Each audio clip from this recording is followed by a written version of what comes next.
Disclaimer. Any of the guidance offered by the podcast host, myself, or the podcast guests is our own guidance. We are not liable for any of the actions the podcast listener decides to do. Are you someone who has maybe a dream and you really want to hit that dream and it's like feels a bit of out of reach, you're losing a little belief in yourself? Well, in today's episode, I'm going to share 3 steps to moving towards your dream. Welcome back to the podcast today, and thank you for being here. So I was inspired to make this episode today from some conversations I've had in a sales role I've recently taken on. And I've been speaking to a lot of people, and they have dreams and ambitions. And the thing is, you may think, yeah, I've heard this before. The thing was, it really inspired me, and I thought I'd make this episode specifically on it, because these people I've been talking to have been in their 60s, 70s, 80s. And often I've heard people even in their 30s, and I've said it myself, even I've been guilty of this, of like, oh, well, I'm not in my 20s anymore, and I just kind of feel like the ship sailed to really do what I want. And that's rubbish, I've had to tell myself.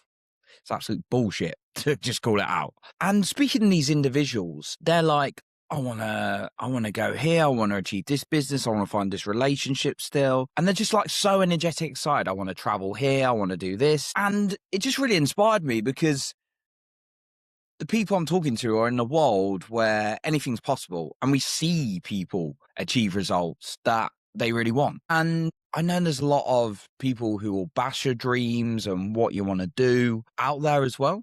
I've never met, though, anyone who is happy, loves what they're doing, bashing someone else. The only people who bash other people for their dreams are those who have not followed their own dreams or have their own limitations, in my personal view. And I've caught myself having negative self-talk about like, well, I wish I had more money right now. I should have achieved more money. I should have achieved more status, all these kind of things, right? And I'm going to be honest, it's even been recent that's happened to me. And I just thought it's really important to make this episode, because I realize I've hit things I've wanted to in my life, and there's a certain way I've done it.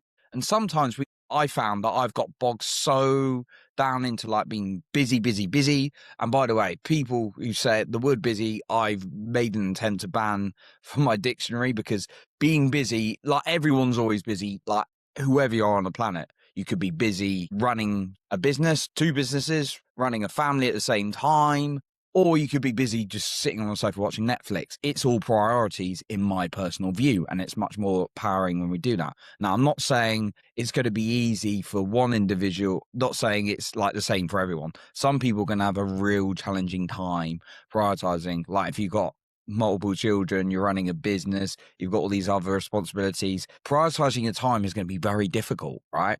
As opposed to someone who's maybe a single man, single woman, and they've got like a job that does 40 hours a week, which is still a lot of work to do, right? We're all going to have like different priorities. But for me, the people who really succeed at what they want and have what they want really know how to prioritize their time. And do I get it perfect? No. But along the way, it's really helped me by knowing what's a priority and cutting everything else out. Recently, and I'm going to go into the 3 tips in a moment. Recently, in the last few months, I've said no to a lot of things. Like people message me and say, oh, I got this opportunity. Would you like to do this? That I'm like, no, because it's not in line with what I'm doing. And then in the right way, obviously, I'm not like, no, like I just did then. But for me, know what my priorities are key. So that leads me to the first point that I want to talk about in terms of your dreams. So be clear on what it is. Be really clear. If it's like, yeah, maybe I want to do this, maybe I want to do that, that would be good, that would be that. Yeah, get clear. And if you're not 100% clear on what you want to do, I've had conversations with people on this recently, like follow the next right thing. What are you curious about? What seems like an exciting opportunity for you? It doesn't have to be the end picture, and your end picture can change. Like people may want to be something when they're 5 years old, that it may change when they're 10 years old. I found this in my life to be true. You may get to like 16 years old and then 25 years old, and they're all different where you want to go, and that's totally cool.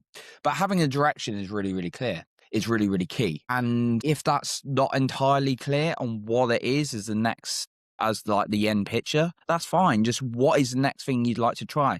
Oh, I've been really curious about starting a podcast, or I've been really curious about starting a book. that's your next step, and follow that. So number one, get clear on your dream. And if you don't have that clear, like, overall vision, like people say, you've got to have a clear overall vision. It's like, no, like it's great if you do, but sometimes it's just the next step. So that's number one, I found personally for me. Number two is having the right energy and psychology. Now, what I mean by this is when you get clear on what you want, even if it's the next step, if you're like bombarding your mind, there's your mind and your body in terms of energy, I personally found. If you're bombarding your body with processed food, too much alcohol, not enough water, not enough fresh foods, not the right vitamins or minerals, all these kind of things, it's going to be very hard to have the right energy. Likewise, if you're bombarding yourself with negative social media or the negative like side of the media, or just these things that don't make you feel as good, instead of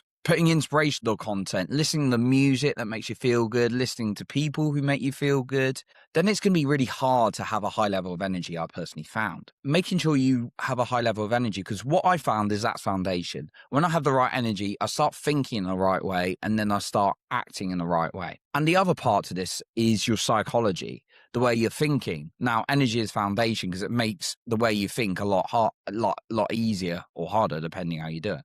So if I've many times drunk too much alcohol, let's use that as an example. Thinking in terms of my psychology is like 10, if not 100 times harder when I'm hungover to feel good or think good thoughts. When I'm eating well, when I'm consuming the right information that makes me feel good, I start thinking the right way that makes me feel good towards my dreams. So make sure as much as you can, and it's not about being perfect. You can have a treat, you might want to eat like a cake or whatever. I'm not saying don't be like religious and eat salad all the time, right? I'm just saying make sure you are looking after your energy and psychology, because that is foundation for moving towards what you want. So look at opportunities for how you can bombard your psychology as well. And psychology for me is simple. It is the words and pictures in your head. So the words you say to yourself and the pictures you're thinking. So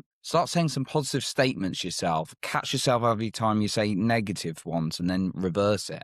It is a bit of work, but I've worked with people before when I was doing coaching. They're like, wow, this is work. Yeah, it is work, because you're reversing a cycle or way of thinking. And then start putting positive pictures in your head more often than not. Just intentionally waking up and thinking of those positive images where you want to be yourself in the most confident manner, because that's going to create a magnetism that's going to drive you forward towards what you want. And then the third point to this is about your plan and action. Okay, so I've learned a couple of things around planning and action. Now, there was I've been at both ends, right? Of when it's like you've got such a rigid plan of like, this is exactly the way I'm going to achieve this, step by step. And that can be useful for starting off, like you know where you're going. But the problem is, life doesn't allow you to follow your plan step by step if you hadn't noticed, right?